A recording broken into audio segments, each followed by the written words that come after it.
दक्षिण में एक ठाकुर जी का स्थान था, संपत कुमार भगवान, अभी भी है संपत कुमार भगवान। तो संपत कुमार भगवान जो थे, कोई मुगल शासन के समय पर कोई मुगल गया और मुगल जाकर के जैसे ही मंदिरों में जाते थे तोड़ फोड़ मचाने के लिए, तो मुगल जैसे ही वहां गया, संपत कुमार भगवान को मुगल की छोटी सी कन्या ने जैसे ही देखा, उसको लगा ये बहुत बढ़िया गुड्डा है, मेरे लिए ले चलो। राजा तो मुगल तो अपने समय में कुछ भी करते थे, और बेटी की प्रसन्नता के लिए संपत कुमार भगवान को मंदिर से निकाल करके वो दिल्ली ले आए, और बेटी अपने पास रखती, ये मेरा गुड्डा है, उसी को नहलाती खिलाती पिलाती, उसी के संग रहती। वो तो साक्षात ठाकुर जी हैं। एक दिन रात्रि में रामानुजाचार्य जी शयन कर रहे थे, संपत कुमार भगवान स्वप्न में प्रकट हो गए। प्रकट होकर बोले, तुम आराम फरमा रहे हो, आनंद कर रहे हो, और यहाँ पे हमको ये मुगल लोग ले आए हैं गुड्डा समझ करके, इनकी बेटी हमारे संग में ऐसे खेलती है जैसे गुड्डा गुड़िया का खेल। ठाकुर जी रामानुजाचार्य जी बोले, भगवान आज्ञा करो, क्या करें? बोले, आज्ञा क्या करें, जल्दी आओ, हमको लेके जाओ यहां से।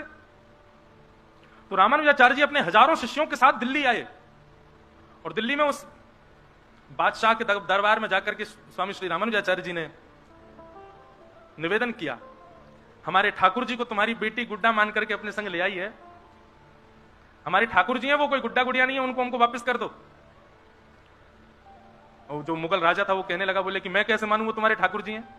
और भाई तुम लोगों के यहाँ तो ऐसा भाव है ना कि ठाकुर जी किसी से ज्यादा रीझ जाए तो उसके पास चले भी जाते हैं, खा भी लेते हैं, पी भी लेते हैं, आनंद करते हैं। यदि तुम्हारे ठाकुर जी हैं तो तुम यही खड़े खड़े बुला दो, वो अपने आप कमरे से निकल के आ जाएं। यदि वो आ जाएंगे तो तुम ले जाना, और यदि वो नहीं आए तो चुपचाप यहाँ से चले जाना। ठाकुर जी को जो भी है वो यही रहेंगे, मेरी बेटी खेलती है उनके साथ। रामानुजाचार्य जी वहीं बैठ गए, नेत्र बंद करके ध्यान किया संपत कुमार भगवान का, और कहा, हम हजारों किलोमीटर पैदल चल करके दिल्ली तक आ गए हैं, अब आप कृपा करो, आप कक्ष से निकल करके बाहर आ जाओ, अपनी प्रभुता प्रस्थापित करो, चलो हमारे साथ। नेत्र बंद करके प्रार्थना की तो ठाकुर जी उनके चित्त में आकर के कहने लगे, बोले, ये कलयुग है, और कलयुग में मैं अर्चक के अधीन होता हूं। अर्चक चाहेगा तो सोऊंगा, अर्चक चाहेगा तो उठूंगा, अर्चक खिलाएगा तो खाऊंगा, अर्चक नहलाएगा तो नहाऊंगा। मैं अपने योग बल से कुछ नहीं करता हूं, मैं अर्चक के अधीन होता हूं। आप ही कक्ष में आइए, मुझको लेकर के जाइए।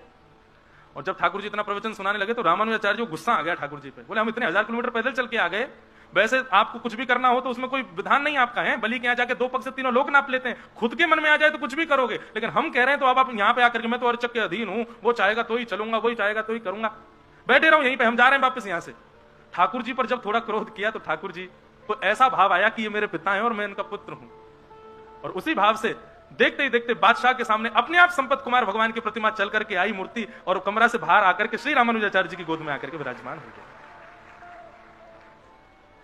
रामानुजाचार्य जी ठाकुर जी को हृदय से लगाए, बादशाह भी नतमस्तक हो गया, और रामानुजाचार्य जी ठाकुर जी को लेकर के आए, पुनः मंदिर में स्थापित किया, उनका प्राण प्रतिष्ठा हुई। प्राण प्रतिष्ठा महोत्सव के बाद देखा तो वो राजा बादशाह जो था वो अपनी सेना और अपनी पुत्री के साथ द्वार पर खड़ा था। रामानुजाचार्य जी बोले, आप क्यों आए हैं? बोले, महाराज, मेरे जीवन में मेरी सबसे बड़ी प्रसन्नता केवल मेरी बेटी की प्रसन्नता, और जब से आपके ठाकुर जी चले गए मेरी बेटी बहुत रोती है, आप कृपा करो भगवान, मेरी पुत्री को एक बार उनका दर्शन करा दो।